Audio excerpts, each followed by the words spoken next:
My name's Ben Pitchford, and we're here with Arendelle Castle, based on the Frozen movie.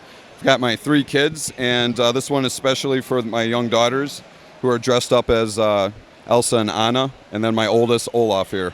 I love it. You've got the cosplay to go along with the awesome build here. Yeah, it was totally, my wife's idea and something my kids were excited for. Max was a little reluctant and embarrassed at first, but we talked him into putting on the Ralphie costume look-alike. Let's dive into the build here as well and kind of talk about the process of building this. Yeah, so it originally was not supposed to be nearly as big, but it just kept growing. Starting with the castle, some friends of ours had a Disney book that had some angles that shed some light, especially the backside that we couldn't get from the movie. So it is pretty close to what it looks like in the film. But we started off with the front gate, and then it just kept growing and growing, and then the mountain had to grow, proportionately. So originally I was going to have it 2 base plates. Not as wide, but I had to make the mountain kind of surrounding the castle. So you kind of make the mountain adapt to whatever size the castle ended up. Correct, yeah, and I didn't want it to be, that large originally, but it turned out great, and we got it here. A little hard to transport something like this. It is a modular build, so we have a seam going down the middle of the mountain, and then 3 seams along the front, so it breaks down into 6 sections, and the castle is about 6 or 7 sections as well. And talk a little bit more about some of the construction elements of the castle. I noticed the walls there really stand out, and then some of the ways that you did the roof elements as well. Yeah, I mean, just a lot of hinge plates and wedges to try to tuck up some of the angles. Definitely a challenge there trying to replicate that, because there's so many, tall arches and towers, and it's like, holy cow, how many towers can you build? But and then the ship was a little bit of a challenge too. But we took an old classic Caribbean clipper pirate theme classic ship, and then we used the sails and the hull from that. So I thought it turned out we wanted to do a port and some more ships, but kind of ran out of time and space. Originally the castle was 4 months to build, which took a while, and then I kind of crammed the mountain to about a 4-month build also, just because it was like, we're running out of time for the show. But yeah, the mountain is incredible there as a backdrop to the castle, so large. If we can maybe go to the back a little bit and kind of look at what the structure is like there. So, and I'll point out there are 5 waterfalls, and we have it lit up with LED lights, and a lot of those waterfalls you might have seen in previous builds. We do a large build every year. Last year it was Robin Hood. The year before that was Samurai Code, and the 3 years ago was Arendelle, and those were kind of based on things that my son was into. This one was finally something for my girls, because they're big fans of the movie. And so anyways, we took the waterfalls from previous builds and then just slightly tweaked them to fit this build. So we also took, if anybody recognizes from last year, this stairway was originally in Robin Hood, and we were able to piece that into this build and kind of save some time by using some larger chunks from previous builds. But it works well, kind of repurpose some stuff then.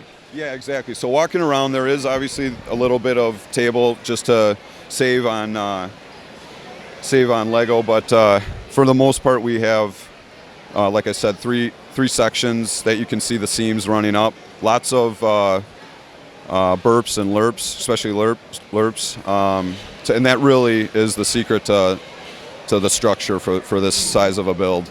So you kind of start with those kind of standard Lego rock and mountain pieces, and then you kind of build off the detailing on the front from there. Exactly. So you can kind of see here, we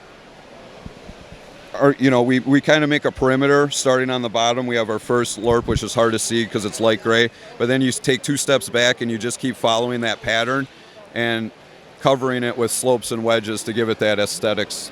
But this is what keeps it together and holds it for support. There is a secret hidden Olaf, and in addition to the one that's floating up front.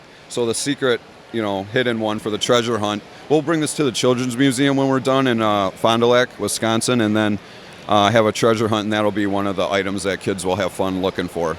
Yeah, I'm sure this will be a big hit with them. So yeah, this is an excellent build here. How long does it take you to set up a build like this when you get to the show? So I think we got here around noon yesterday, which was late, and by the time we were done, it was maybe 3:30. But that was only because we had a little bit of an issue with some breakage on the castle. Maybe added a half hour, but not terrible. Last year I think it took me 8 hours to set up, so I was much happier with this. Although transporting it is still a beast, especially with that humidity. But we got it here. Yeah, and it turned out great. So thanks so much for chatting with me about the build. Thank you. Appreciate it. Hi, I'm Maxwell, and this is the world of Minecraft. So I'll start with the nether. So like there's like a trigger. You can try and hit the wither. And there's like a trick here so that the skeletons fall over. So you've got some playability in there, so you can pull stuff out like that. Yeah. So here's like a scavenger hunt that I did. Can you find the ice cream? So like the ice cream's right there. I tried to pick a good spot where nobody could find it. Then I saw that spot. So like all four corners are black, like the fire blocks it. This blocks it. So I thought that was a good place. And so the end, so like if you put all these little eyes right here onto the portal goes like this, the black,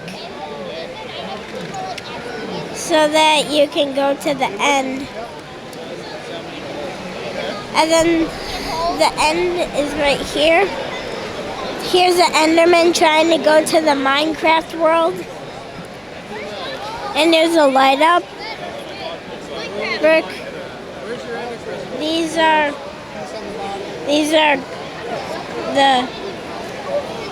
just showing things. They don't light up or anything like this one. You got the light brick in there? Yeah. Neat. And what do we have out front? So this is like the cave, and this is like the underground things, the cave and the dungeon. So like this flips forward and backwards. So like you can put a zombie or a bad guy there or a good guy, and then you can just flip him into the dungeon. Yeah. Then this baby zombie swirls around. Now I start. With this trigger. You're 5, right? So I thought you were 5. here's what I think that was funny. A iron golem giving a flower to a pig. And like these two good guys are battling the zombie. This flips backwards and forwards. And this goes up and down. So you've got some funny features in here with the different characters. Yeah. So like here a horse is getting scared from the skeleton, but if you flip this, the stairs come up, the 2 stair comes out, and then lava's underneath, and then they get hit by the lava. So there's lots of traps for the bad guys. Yeah. And here's one of my favorite traps. So you set him on this,